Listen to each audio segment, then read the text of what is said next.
자, 여러분들 지난 시간 거 내용 정리 잘 하셨나요? 자, 우리가 재고자산으로 넘어와서 이제 재고자산의 의의, 그 다음에 재고자산의 종류, 그리고 재고자산과 관련된 뭐 회계처리라든가 아니면 취득원가 이런 것도 이제 좀 보셨는데요. 자, 회계처리는 사실 이번 시간에 좀 더 자세하게 배우게 될 거고요. 지난 시간 내용에서 여러분들이 좀 더 명확하게 기억해 주셨으면 하는 건요. 재고자산에 대한 기본 종류 있었습니다. 특히나 그 중에서도 뭐 상품이나 제품 이런 것들, 원재료들 사실 이런 것들도 중요하겠지만 그보다 미착품, 미착상품, 그 다음에 적송품, 시송품에 대해서 기억을 반드시 해주세요라고 했었죠. 그래서 미착품이다라고 했을 때 뭐 선적지 인도기준, 도착지 인도기준이다. 이것에 따라서 우리가 누구의 재고자산이 되는지를 명확하게 구분해 달라고 했었는데요. 선적지 인도 기준이다라고 할 때 운송 중인 재고는 구매자의 재고였고요. 도착지 인도 기준이다라고 하는 것에 대해서는 운송 중일 때 판매자의 재고였죠. 자, 이 내용들을 가지고서 이제 여러분들이 기억을 하실 때, 뭐, 마트에서 직접 사오는 거, 선적지, 그 다음에 집에서 배송받아 보는 거, 도착지, 이렇게 기억하시면 좀 더 오래 기억에 남을 것 같아요. 라고 말씀드렸어요. 자, 그 다음에 이제 또 어떤 내용들이 있었냐면, 우리가 시성품이다 라고 해서 시범적으로 써보세요 라고 하는 형태의 매출이 있었습니다. 그래서 시범적으로 써보시라고 했을 때, 이 물건에 대해서 아직 구매하겠다는 의사표시가 없어요. 자, 그리고 내가 기간이 아직 도래한 상태도 아니야. 일주일간 무료로 써보세요 라고 했을 때 일주일이 지난 것도 아니에요. 자, 분명히 내 창고에서는 물건이 소비자에게 갔지만 소비자가 그것은 시범적으로 써보고서 그 이후에 구매를 결정할 거기 때문에 내가 내 창고에서 물건을 빼긴 했지만 아직은 내가 시송품으로 보내놓은 그 제품까지도 나의 재고자산으로 보셔야 되죠. 자, 위탁 판매, 적송품에 대해서 이야기를 했었는데요. 위탁자가 수탁자에게 물건을 팔아주세요라고 보내놓은 상태의 적송품을 우리가 수탁자가 팔지 못하고 수탁자 창고에 계속해서 가지고 있다라고 한다면 그 부분에 대해서는 위탁자의 재고로 보셔야 됩니다.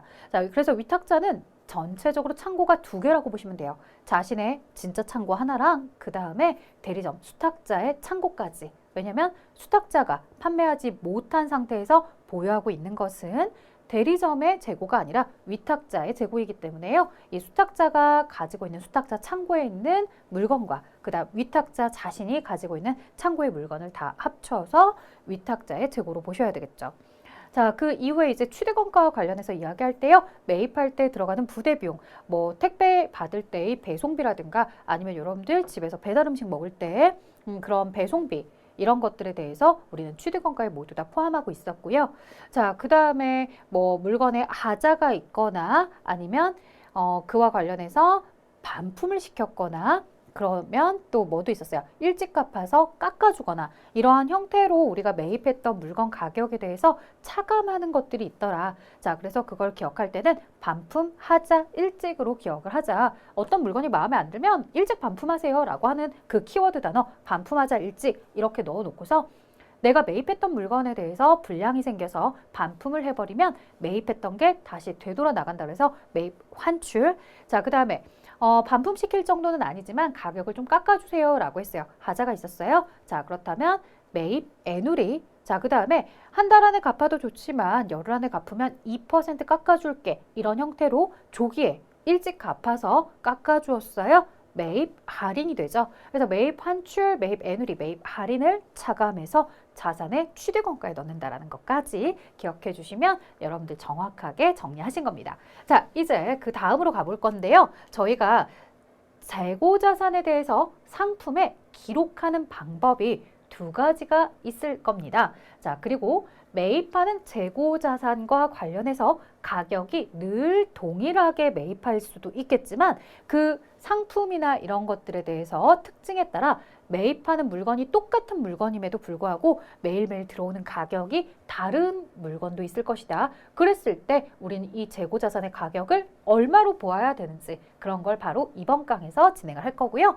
자, 내용 볼게요. 이쪽에 친구가 상품을 구매하면 분계장에 차변에 상품 이러면 이렇게 쓰면 돼요? 라고 하죠. 지금까지 배웠던 것들은 여러분들 대부분 다 어때요? 상품 구매했습니다. 그러면 차변에 상품 이렇게 썼잖아요. 아니면 다른 방법이 뭐 또 있어요? 라고 물어봤어요. 그랬더니 차변에 상품 이렇게 직관적으로 딱 계산을 해서 기록을 하는 방법도 있지만 그렇지 않고 매입하는 행위에 대해서 매입 이렇게 쓸 수도 있어 라고 얘기해 줬죠. 자, 그럼 어느 때 상품으로 쓰고 어느 때 매입으로 쓰는지 뭐 그런 것도 궁금할 수 있겠죠. 그렇구나.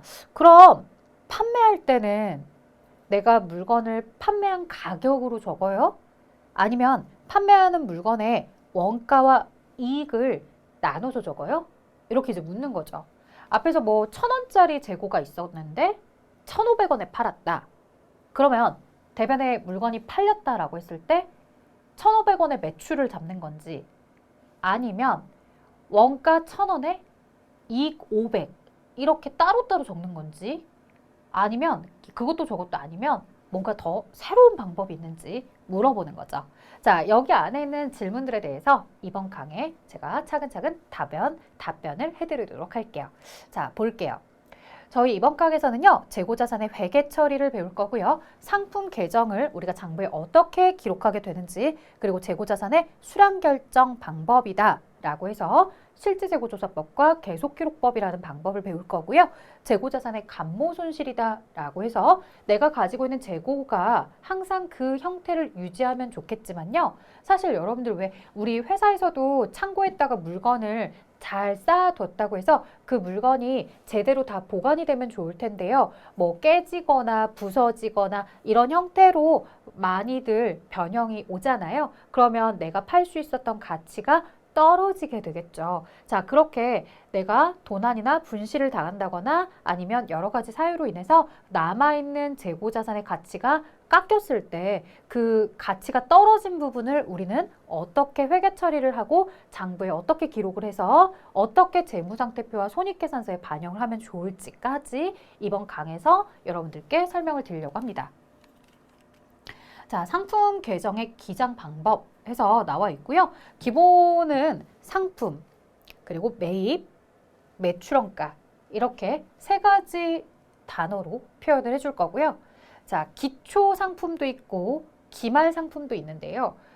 그 중에 기초 상품 재고액이다 라고 하는 부분은요. 기말에 매입한 걸로 가정을 하세요. 자, 이게 무슨 얘기냐면 여러분들이 전년도 재무상태표다 라고 해서 재무상태표 재고자산 안에 상품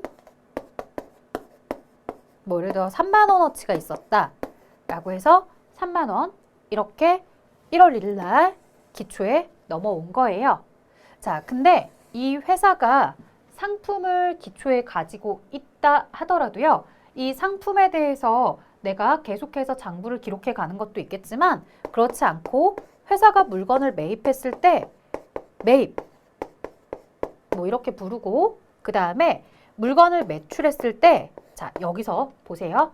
내가 차변에 매입했을 때 상품으로 기록한 회사들은 대변에 팔았을 때 뭐 상품 이렇게 표현을 할 수도 있지만 그렇지 않고 내가 가지고 있던 물건에 대해서 판매 가격으로 이렇게 매출을 잡아버리는 경우도 있습니다. 혹은 매출을 잡고서 그와 관련해서 매출 원가도 같이 잡을 수도 있는데요. 뭐 매출 원가를 잡는다라고 해도 매출 원가 잡을 때 대변에 상품으로 기록하는 경우도 있겠지만 상품으로 기록하지 않고 매입이다라고 내가 매입했던 물건에 대해서 매입이라는 표현을 써놨기 때문에 상품이 아닌 매입이라는 표현으로 정리를 하게 될 수도 있습니다. 자, 그렇다면 이 기초에 있었던 상품, 넘어온 상품은 내가 판매를 할 때에도 매출 잡고서 그 다음에 매입이라는 표현이 이렇게 대변으로 나가는 형식으로 사라지게 된다면 그럼 이 상품은 나중에 어떻게 해야 되느냐? 이 상품은 기초에 넘어왔던 이 상품에 대해서는 마지막에 가서 기말에 12월 30일 날짜에 차변에 회사가 가지고 있던 자산, 상품이라는 계정의 자산은 대변으로 정리를 하시고요. 그 다음에 차변에는 뭐라고 한다는 거예요? 그 부분도 매입 이렇게 적자는 거예요. 그래서 회계 기간 중에 회사가 매입했던 물건을 이렇게 판매하는 경우도 있지만 부족할 수도 있잖아요. 왜? 기초에 있던 물건이 나갈 수도 있잖아. 그럼 기초에 있었던 물건이 나간 것은 기말에 상품이라는 표현을 정리하면서 차변에 매입 이렇게 표현을 해주는 거죠. 자, 다음 넘어가 보도록 할게요. 그러면 저희가 이제 그 책에 있는 문장, 기초에 있었던 상품이 기말에 무엇이라고 표현할지 그 부분에 대해서만 언급을 했던 거라고 한다면 좀 더 자세하게 내용을 넘어가면 자, 기초 상품이 1,000원이 있었고요. 단기 중에 매입한 게 10,000원이 있었고요. 14,000원의 매출이 있었고 그 다음 상품이 2,000원이다 라고 하거든요. 자, 근데 여기서 조심할 점 매출 요 14,000원은 14,000원에 판매를 했다라는 얘기예요.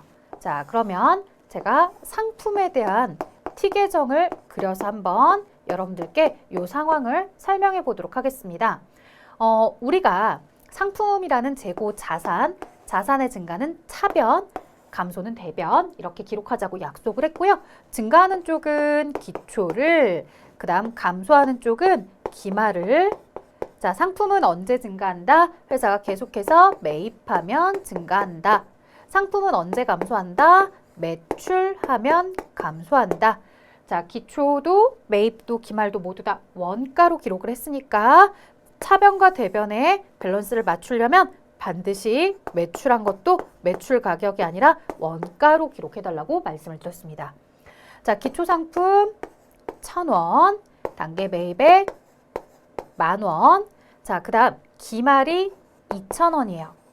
제가 요거 조심하라 그랬죠? 매출은 판매 가격이었을 거다라고 말씀을 드렸어요. 왜 이렇게 확신을 하고서 말을 할 수 있었냐면 차변의 기초와 매입의 합계를 더했을 때 11,000원이죠. 자, 근데 매출 가격이 14,000원이라고요? 여기에 14,000원이 올 수가 없어. 차변의 합계와 대변의 합계를 일치시켜요. 그러면 11,000원에서 2,000원을 제외한 9,000원이 바로 이 판매한 매출한 물건에 대한 원가입니다. 자, 그럼 이 회사는 손익계산서의 매출액으로 14,000원을 기록할 거고요. 그 다음에 매출 원가로는 9,000원을 기록하게 될 거고요. 매출원가 9,000원을 차감하게 되면 이 회사의 매출 총 이익은 5,000원으로 표기가 되겠네요. 에듀윌 유료 회원만의 남다른 서비스.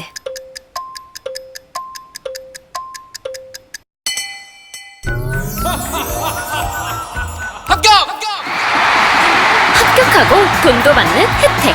오직 에듀윌 유료 회원에게만. 에듀윌 무료 합격!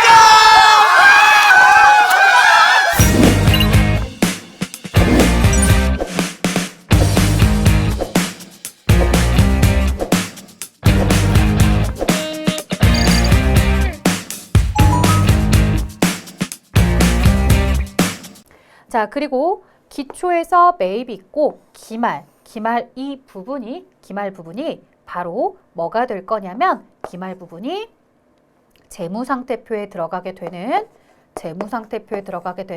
상품의 금액으로 2,000원이 최종 재무상태표에 들어가게 되는 내용일 겁니다. 자, 그러면 이들에 대해서 회계 처리를 해본다라고 하면 차변에 매입했었던 10,000원이 있을 거예요. 자, 회사가 이 부분을 매입 이렇게 표기를 했다라고 가정해 볼게요. 자, 현금으로 지급했다고 가정을 해보도록 하겠습니다. 이렇게 매입을 했어요. 매입하고 나서 그럼 매출할 때는 어떻게 하느냐라고 하면요.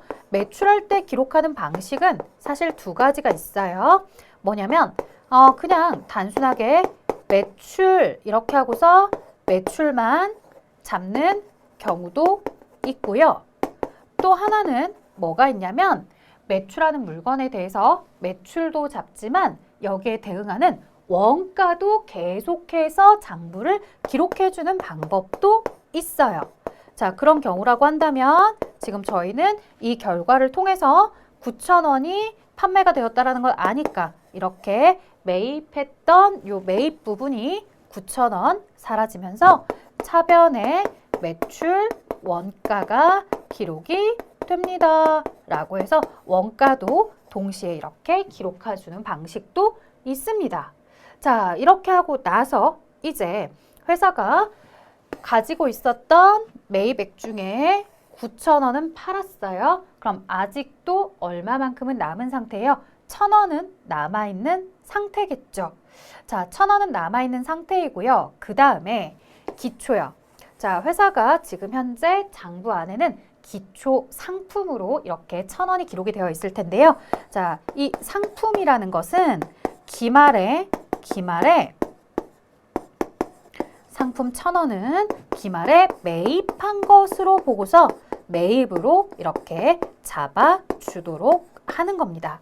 그러면 여러분들이 지금 보시는 것처럼 여기 매입 10,000원에서 매입 9,000원을 빼서 남아있는 1,000원과 그 다음 기초에 있던 상품 매입이 이렇게 잡혀서 1,000원 잡혀서 이 2,000원만큼이 기말에 있는 것으로서 재무상태표에 표기가 될 거라는 얘기죠.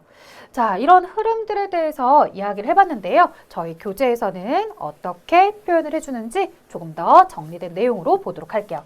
자, 매입했을 때 차변에 10,000원, 단기 중에 매입한 거 10,000원, 그 다음에 이제 저는 현금이라고 썼는데 여기 이제 외상으로 매입했다라고 해서 매입 채무 10,000원을 써놨네요. 자, 그리고 나서 판매했을 때는 어떻게 잡느냐?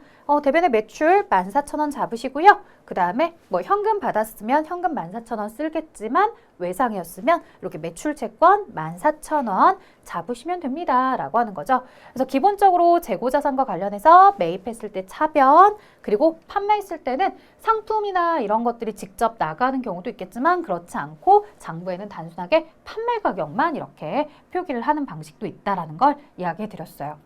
자, 그럼 이제 결산할 때 어떻게 할 거냐라고 했을 때요. 기초에 있었던 재고, 바로 이 기초 재고 1,000원짜리 상품이 재무상태표에 분명히 상품으로 들어가 있을 텐데 이것을 결산할 때 기말에 기초 부분에 대해서 상품이라고 표현하지 않고 모두 매입으로 표현을 바꿔줘라. 그럼 이렇게 매입으로 표현을 바꿔주게 되면 지금 기초에 있었던 것과 단기 중에 매입한 거에서 단기 중 매입한 것으로 앞에서 여러분들 보셨던 것처럼 매입으로 잡혔던 거 10,000원에 그 다음에 기초에 있었던 상품을 이렇게 정리하면서 매입으로 1,000원을 잡아버린 거죠. 그래서 매입으로 잡힌 금액이 11,000원이다 라고 이렇게 보실 수 있겠고요. 자, 그리고 이제 기말에 남아있는 재고가 얼마였어요? 2,000원만큼 기말에 남아있었다라고 여기 문제에서는 예시에서는 알려주고 있죠. 그러면 기말에 남아있는 재고에 대해서는 계속해서 회사에 남아있는데 뭘로 남아있을 거예요? 매입이라는 표현으로 남아있을 건 아니잖아요. 바로 지금 보시는 것처럼 기말에 있었던 매입이라는 표현. 왜냐면 우리가 단계에 사올 때에도 상품이라고 안 쓰고 매입이라고 썼고 기초에 있었던 상품이라는 표현도 지금 이렇게 매입으로 바꿔버렸잖아요. 자, 이렇게 바꾸고 나서 기말에 남아있는 이 표현, 이 10,000원과 11,000원의 매입에 대한 표현을 상품으로 바꿔야 재무상태표에 들어갈 수 있어요. 그래서 여기 중에 기말에 남아있는 2,000원에 대해서는 이렇게 차변에 있었던 매입을 대변으로 바꿔주면서 상품, 기말 상품으로 표기를 해주는 거고요. 자, 이렇게 되면 11,000원에서 기말 2,000원을 빼고 남은 9,000원을 이제 뭘로 잡겠다라는 거예요. 아, 우리가 지난번에 매입할 때 뭐는 몰랐는데 매출할 때 이 매출하는 물건에 대한 판매 가격만 알았지 원가 얼마짜리가 매출된 건지는 몰랐는데 이렇게 매입한 부분과 기초 부분을 다 더해서 매입으로 놓고 기말에 남은 걸 매입의 계정에 있던 걸 상품으로 이렇게 재무상태표에 바꿔서 올리니까 나머지 9,000원이 사라진 거라는 걸 알겠어. 사라진 9,000원이라 하면 매출된 거겠지. 그래서 차변에 있었던 매입 계정에 대해서 매출 원가로 잡은 거죠. 그래서 차변의 기초의 상품이라고 되어 있던 걸 이렇게 매입이라는 표현으로 바꿔줬고요. 그 다음 구매할 때마다 매입으로 이미 써놓은 상태죠. 이렇게 11,000원 써놨던 거 중에서 기말은 상품으로 바꿔주고 그 다음에 판매된 건 매출원가로 바꿔준 거죠.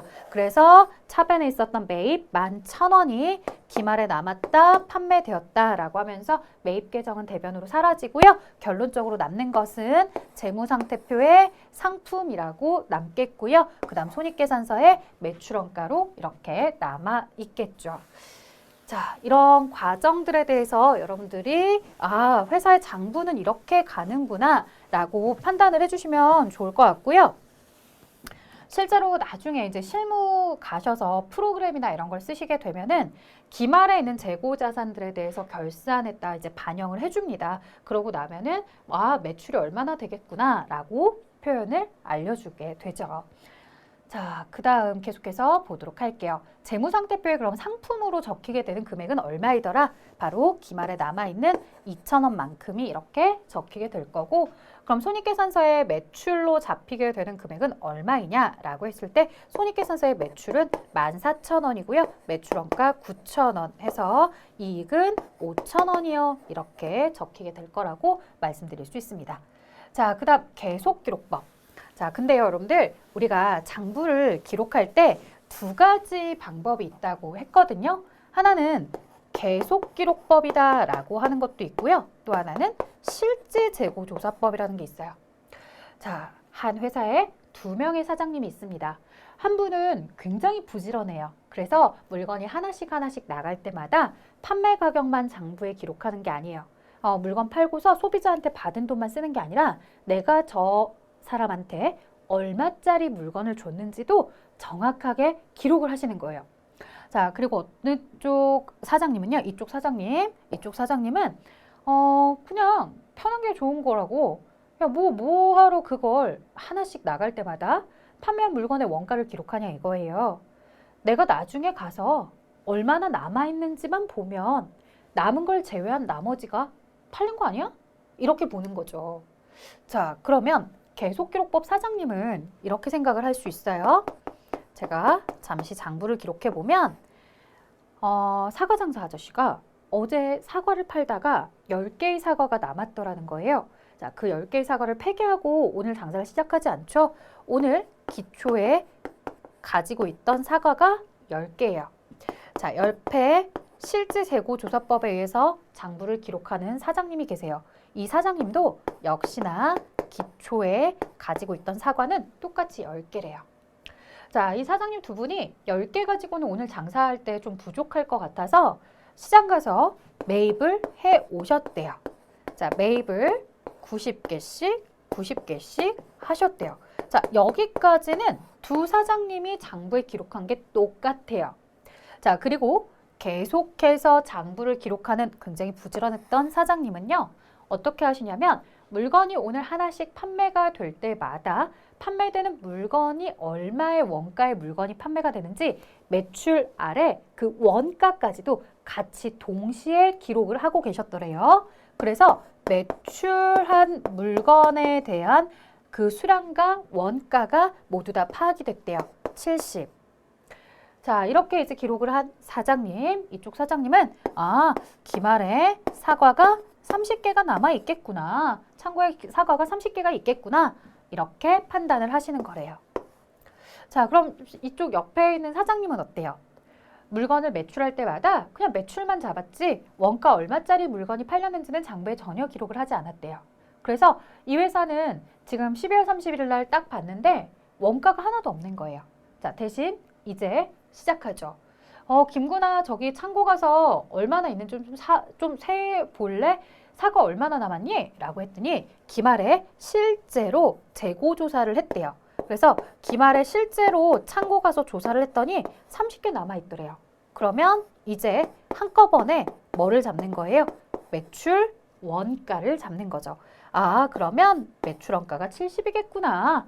기초에다 매입한 걸 더하고 기말에 30을 빼면 매출 원가가 70이겠구나. 이렇게 표현을 해주는 거죠.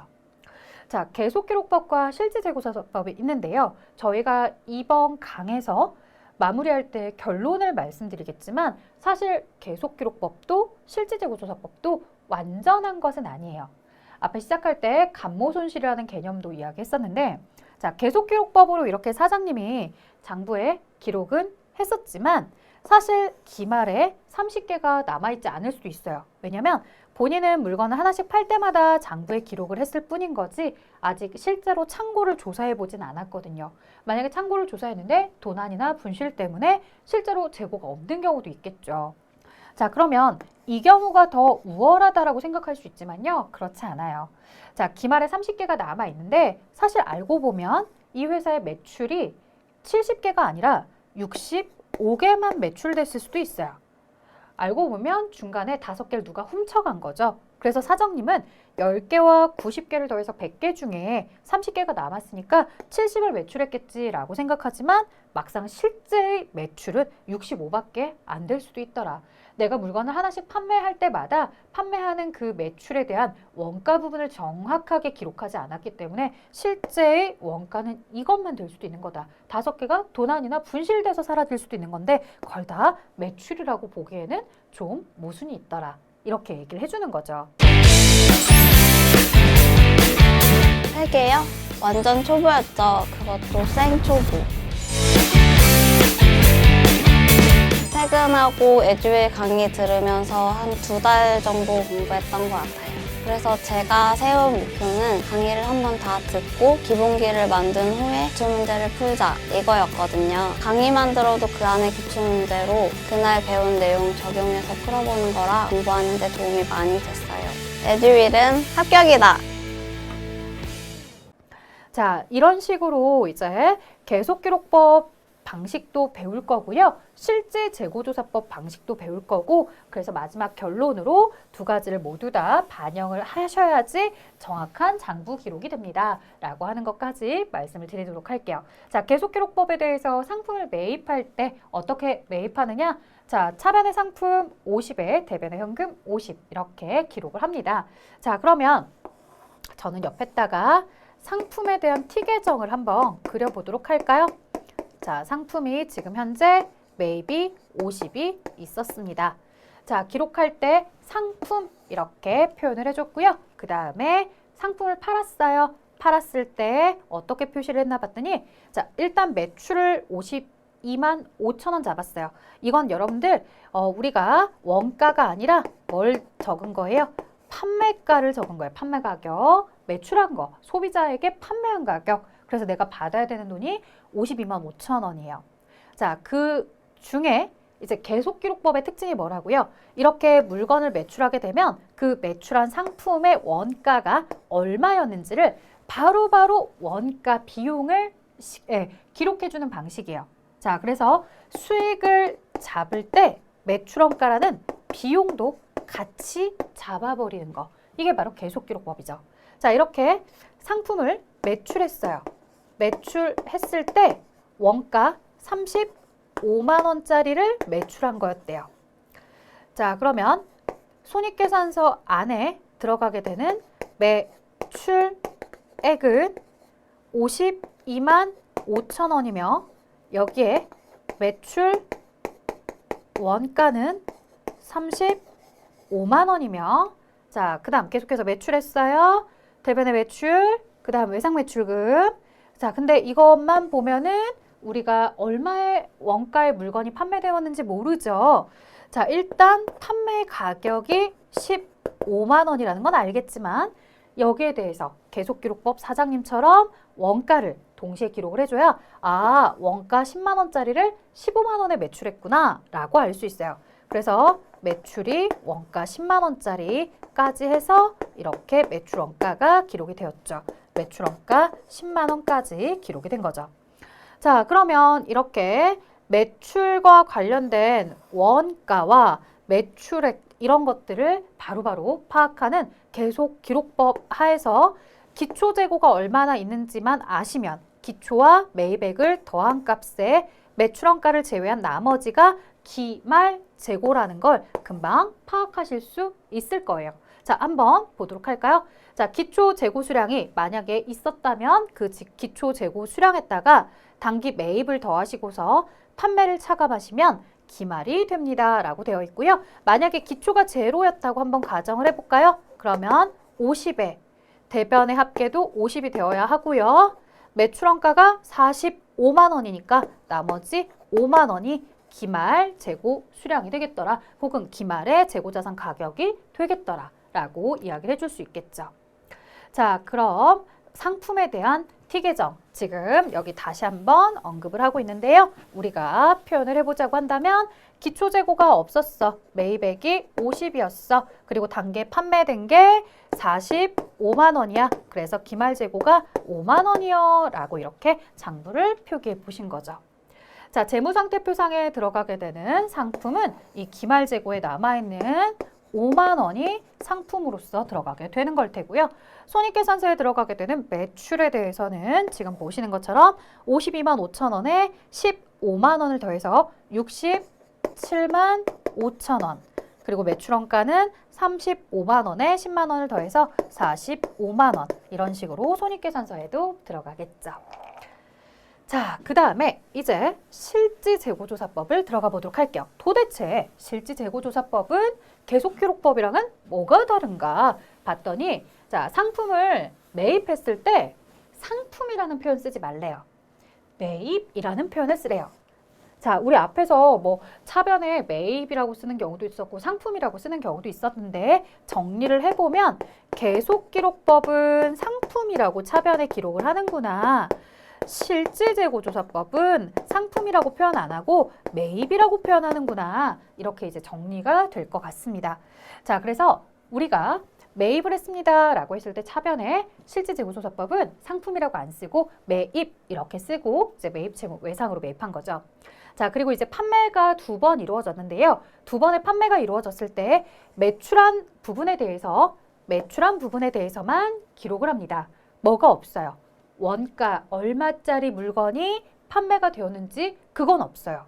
자, 우리 뭐 앞에 계속기록법 사장님처럼 장부를 기록한 회사라고 한다면 요 52만 5천 원은 35만 원에 대한 매출 원가가 있을 것이며 15만 원의 매출에 대해서는 10만 원의 매출 원가가 기록이 되었을 것이다. 그래서 45만 원의 매출 원가가 있었을 것이다. 라고 바로바로 장부를 기록하면서 알 수 있었지만 실지재고조사법은 그렇게 하지 않는다. 내가 매출할 때는 단순하게 매출만 잡고 원가는 잡지 않는다. 그럼 원가는 어떻게 잡아요? 라고 물어보실 텐데요. 자, 원가는 회사가 가지고 있던 기초의 단기 매입액, 만약에 기초가 제로라면 단기 매입액 50 더하시고요. 그 다음에 기말 재고액에 대해서 차감을 해주는데, 이 기말 재고액과 관련된 부분에 대해서 좀 더 이야기를 해보면 기말 재고액은 자, 실제로 재고조사를 해보자는 거죠. 실제로 재고조사를 했을 때 그 실제 재고조사한 금액이 예를 들어 5만 원어치가 남아있더라 라고 한다면, 그러면 45만 원어치를 매출한 거겠구나. 이렇게 파악하는 방식이 바로 실지재고조사법이라는 겁니다. 자, 좀 더 내용을 보도록 할게요. 기말에 결산했을 때, 자, 앞에서 저희가 기초가 없는 줄 알았는데 알고 보니 기초가 있었대요. 그럼 여러분들, 자, 다시 한번 기초가 10만 원이 있었다라고 했을 때 T계정부터 다시 한번 그려보면요. 자, 50만 원에 대해서도 있고, 그 다음에 45만 원이 매출 원가입니다 라고 한다면 60만 원에서 45만 원을 차감하면 기말 재고가 15만 원이겠구나. 이렇게 앞에 있는 T계정을 다시 그려볼 수 있었겠네요. 자, 이 기초에 있었던 10만 원에 대해서 우리 실지재고조사법일 때 바로 기초의 상품을 대변에 보내면서 매입으로 이렇게 표기를 해줍니다. 이게 바로 실지재고조사법에서 이제 사용하고 있는 방식이고요. 자, 이렇게 되면은 차변에서 매입했었던 재고, 차변에 매입이라고 하면서 50이 적혀 있었고요. 그 다음 기초에 있었던 것도 매입이라는 표현으로 바꿔줬죠. 기초의 상품을 매입이라는 표현으로 바꿔줬어요. 그래서 전체 60만 원에다가 우리가 기말에 재고조사를 해보죠. 자, 기말에 재고조사를 했을 때 창고에 남아있는 게 15만 원어치였더래요. 그래서 15만 원어치에 대해서는 요 매입이라는 표현에서 15만 원은 빼버리는 거죠. 매입이라는 표현을 빼버리면서 그것을 상품이다 라고 표기를 해주는 거고요. 이만큼이 바로 재무상태표에 들어가게 되는 표현이겠고요. 자, 그러면 빼고 남은 나머지 45만 원은 뭐라는 거다? 매출 원가인 거다. 그래서 차변에 있었던 매입이라는 표현을 45만 원 마저 정리를 해서 더 이상 재무상태표나 손익계산서에는 매입이라는 표현은 없어요. 60만 원의 매입이라는 표현에 대해서 15만 원은 상품으로 바꿔줬고요. 45만 원은 매출 원가로 바꿔준 거죠. 자, 이렇게 실제 재고조사법은 우리가 매출할 때 원가에 대해서 계속해서 적지 않고 매출, 판매만 적다가 나중에 기말에 재고 조사를 하고 나서야 매출 원가가 얼마인지를 모두 다 한꺼번에 통으로 적어주는 거죠. 그래서 계속기록법은 매출 원가가 계속해서 물건을 판매할 때마다 장부에 매일 기록이 되는데요. 실질재고조사법은 내가 물건을 판매했을 때 매출만 잡아버리고 원가는 맨 마지막 기말 결산할 때 한 번만 나오고 있습니다. 자, 근데 이런 재고자산과 관련해서 이야기를 할 때 앞에서 잠깐 말씀을 드렸지만 우리가 상품에 대한 티계정 10만 원이다. 그리고 50만 원의 매입이 있었다. 그리고 45만 원의 매출이 있었다. 기말에 재고가 15만 원일 것이다. 라고 기록을 했었죠. 계속기록법은 계속해서 매출원가를 기록하니까 매출원가는 정확한 답이에요. 하지만 기말에 남아있는 재고는 실제로 창고를 보지 않았기 때문에 지금 보시는 것처럼 파손되거나 마모되거나 도난되거나 분실돼서 이게 실제로 15만 원이 아닐 수도 있는 거야. 자, 그 다음에 실제 재고조사법이다 라고 해서 실제 재고조사를 했는데 만약에 여러분들 이 자리가 15만 원인 줄 알았는데 실제 재고조사를 했을 때 10만 원으로 나오더라는 거예요. 그럼 10만 원으로 나오게 되면은 매출원가가 50으로 잡혀버리잖아. 근데 알고 보니까 매출원가는 계속기록법 사장님이 알려줬어요. 45만 원이라는 거야. 아니 그러면 창고에는 실제 10만 원밖에 없는데 5만 원어치는 어디 갔지? 이렇게 궁금증을 가지게 되는 거죠. 이런 것들은 모두 다 감모 손실로 인식을 합니다. 자, 내가 가지고 있던 재고자산이요. 감소될 수 있어요. 왜? 우리 알코올 같은 것들 있잖아요. 휘발성 있는 것들. 그러면 내가 뚜껑을 따지 않았어도 나중에 가서 보면 어느 정도 이렇게 좀 아래로 떨어져 있더라는 거예요. 그런 것들이 있을 수도 있고요. 아니면 내가 가지고 있던 재고자산에 대해서 뭐 휘발성이 아니라 이렇게 용기에 옮겨 담을 때, 왜 용기에서 정확하게 우리가 옮겨 담는다라고 하더라도 그 벽면에 표면에 이렇게 남아서 버려지게 되는 것들도 있잖아요. 그런 마모나 손실들이 있을 수도 있겠고요. 아니면 정말로 내가 주의를 하지 못해서 도난이나 분실을 통해서 내가 가지고 있던 재고자산이 사라지게 되는 경우들도 있겠죠. 자, 이러한 것들 때문에 사라지는 부분이 있다고 한다면 분명히 내가 지금 현재 가지고 있는 부분이 10만 원어치밖에 기말에 남아있지 않다라고 한다면 재무상태표에 들어가야 되는 재고자산은 15만 원이 아니다. 실제로 내 창고에 있는 건 10만 원밖에 없으니 재고자산에 대해서 재무상태표에 가져갈 때 10만 원만 가져가야 된다. 그러면 이렇게 사라진, 감소되거나 마모돼서 사라진 손실에 대한 5만 원은 어떻게 처리를 해야 될까? 이걸 바로 여기서 밝혀보자는 얘기죠.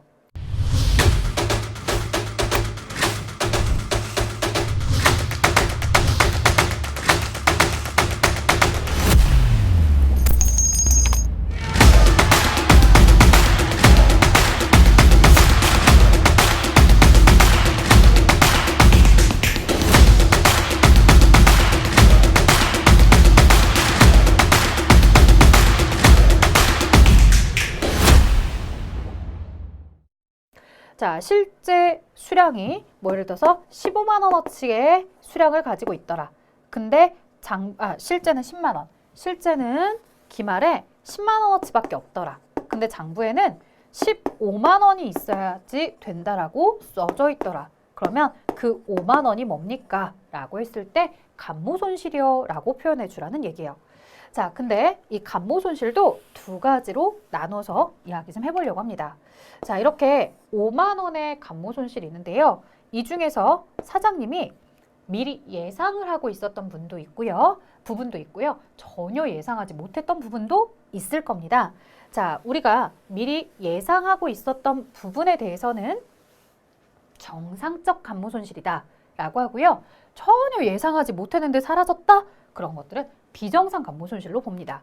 정상적인 감모손실은 원가성이 있다라고 얘기하고요. 비정상 감모손실은 원가성이 없다라고 얘기해요. 원가성이 있는 정상 감모 손실은 매출원가 쪽에 넣도록 하고 있고요. 그 다음에 원가성이 없는 감모 손실은 영업외 비용 쪽으로 넣도록 하고 있어요.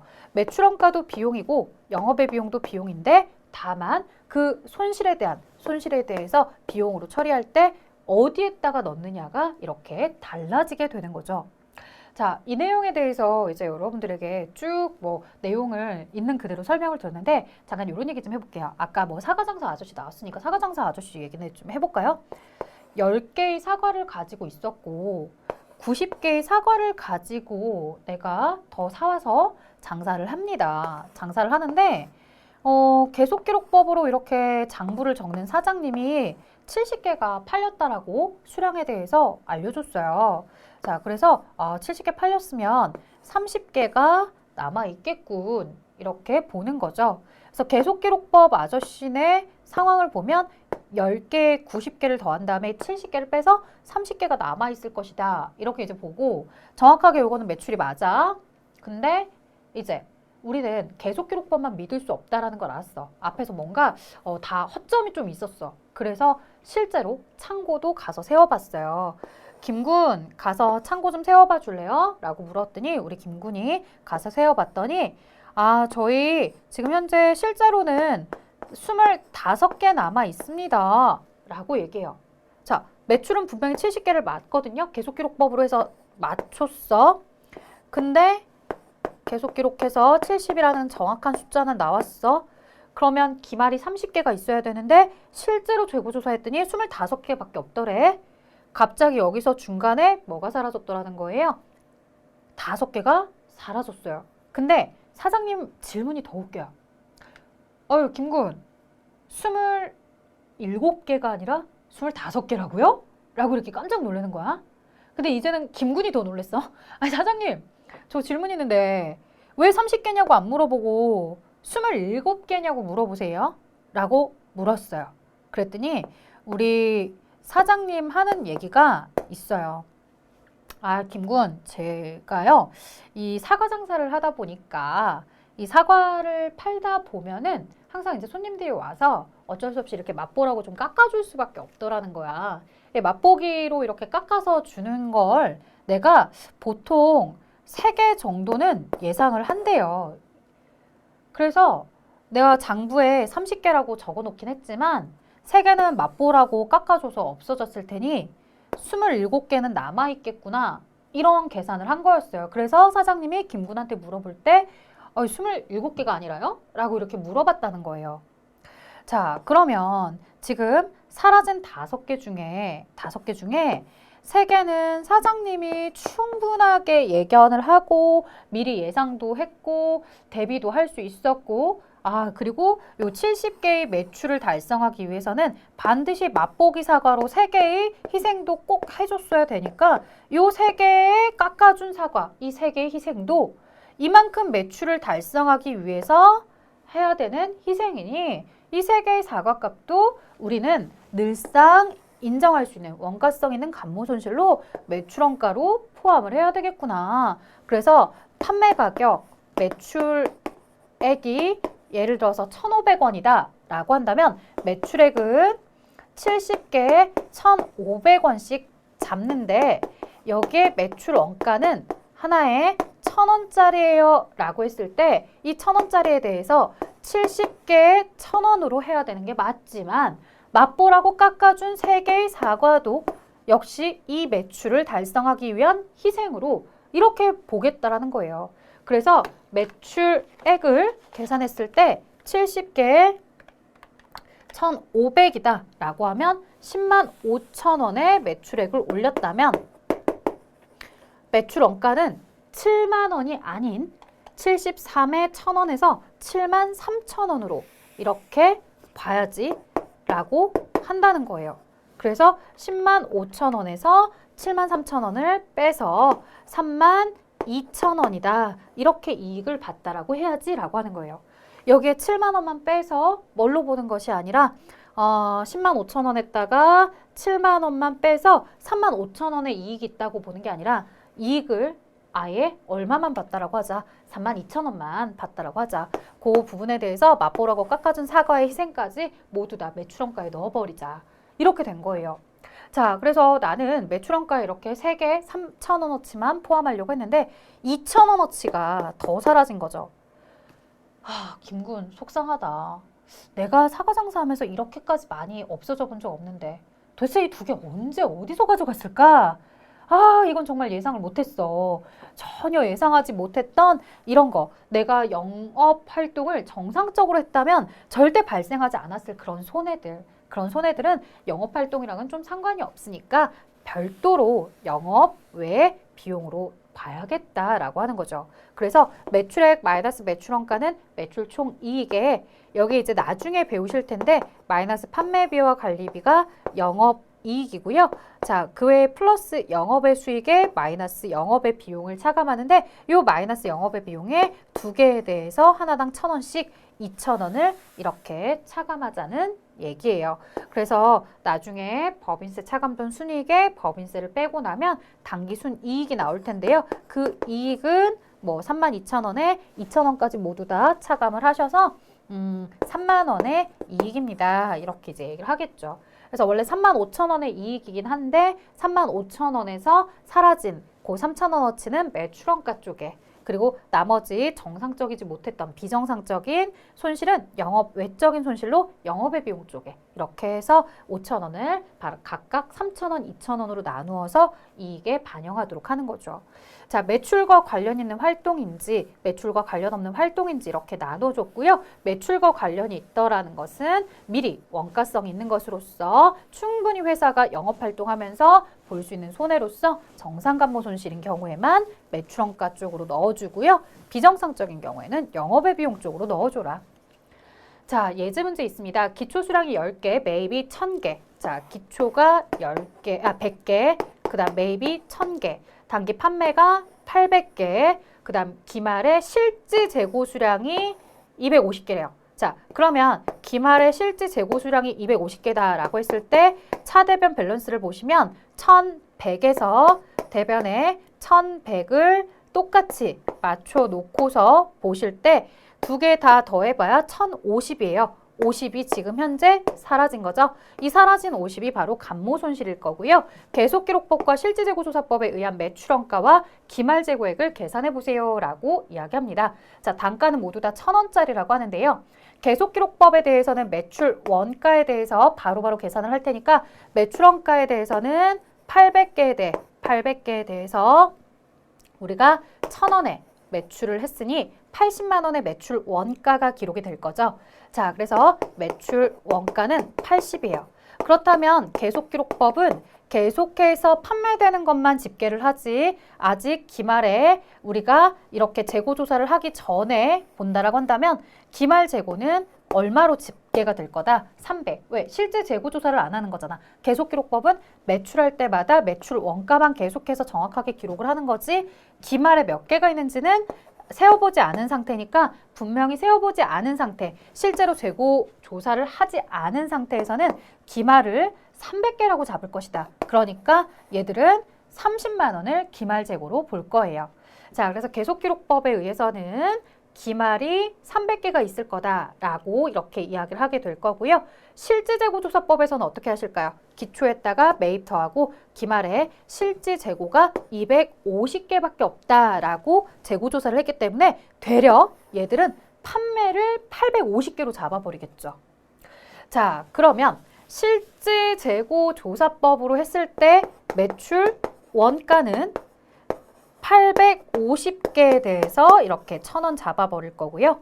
기말 재고에 대해서는 250개에 대해서 잡겠죠. 자, 이렇게 계속기록법으로 했을 때 매출 원가는 80만 원. 그 다음에 실질재고조사법으로 했을 때 매출 원가는 85만 원. 자, 감모 손실이 있는 걸 반영을 못하다 보니까 계속기록법보다 실질재고조사법이 매출 원가가 더 크죠. 지금 현재 매출 원가만 놓고 보면 계속기록법보다 실질재고조사법이 매출 원가를 더 많이 잡게 돼. 실제로 계속기록법으로 했을 때 매출원가 80이라는 건데 실제 재고조사법으로 해버리면 85만 원으로 잡아버리는 거죠. 자, 그 다음 기말재고조사한 결과 기말재고자산은 실질재고조사법과 계속기록법을 보았을 때요. 계속기록법에 의한 기말재고자산은 30개예요. 30만 원, 300개에 30만 원. 근데 실질재고조사법으로 하면 실질재고조사 한 250개만 잡히니까 25만 원이죠. 되려 얘들은 계속기록법이 기말재고자산을 더 크게 계상하도록 되어 있다는 거예요. 자, 이러한 장단점들이 분명히 존재하기 때문에 우리는 두 가지를 다 섞어서 쓰자라고 한 거고요. 자, 섞어서 쓰게 되면은 이제 회사의 매출 원가는 얼마가 되겠고요. 계속기록법으로 한 것처럼 매출 원가는 80이 되겠고요. 그 다음 기말은 25가 정확한 거니까 25가 되겠고요. 그럼 사라진 나머지 5만 원은 차이가 뭐다? 감모 손실이다 라고 하는 것으로 이렇게 채워지게 될 거란 얘기겠죠. 100개와 1000개에 대해서 기록을 할 때 이렇게 기록을 해줘야 되겠더라. 어떻게 하시면 된다고요? 계속기록법과 실질재고조사법을 혼합해서 쓰면 이렇게 표기가 될 거라고요. 자, 그래서 매출원가는 계속기록법일 때 80이었고요. 실질재고조사법일 때는 85였죠. 이 계속기록법에는 실제로 매출한 부분만 들어가지만 실질재고조사법은 기말에 남아있는 걸 제외한 감모분까지도 다 매출원가 쪽으로 잡아버리게 되고 계속기록법의 기말은 30이지만 실질재고조사법은 25더라. 이게 정확한 거죠. 이게 정확한 거고 이게 정확한 거예요. 지금 계속기록법의 기말재고자산은 30만 원으로 이 감모손실 부분까지도 추가로 더 저 안에 들어가 있는 상태인 거죠. 둘을 비교했을 때 5만 원어치가 감모손실인데 그 감모손실도 다 기말재고로 반영을 하고 있죠. 그러니까 다 기말재고로 반영 안 하려면 실제로 재고조사를 해보셔야 되겠죠. 자, 이렇게 해서 정리한 결과 매출원가, 계속기록법 하에 매출원가를 쓰시면 되겠고요. 그 다음에 기말재고자산은 실질재고조사법에 의한 기말재고자산을 기록하시면 되겠고요. 그들에 대한 나머지 밸런스 차이는 감모손실로 이렇게 처리해주면 된다라는 방식.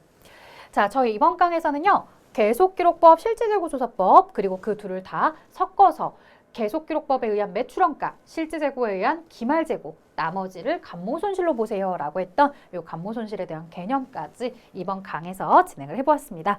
자, 다음 강에서는요. 저희가 이제 단가에 대해서 어떻게 정해야 되는지 저희 사실 앞에서 시작할 때 제가 이런 부분과 함께 단가도 설명을 드려요 라고 했는데 단가는 다음 강에 연결해서 설명드리도록 하겠습니다. 수고하셨습니다.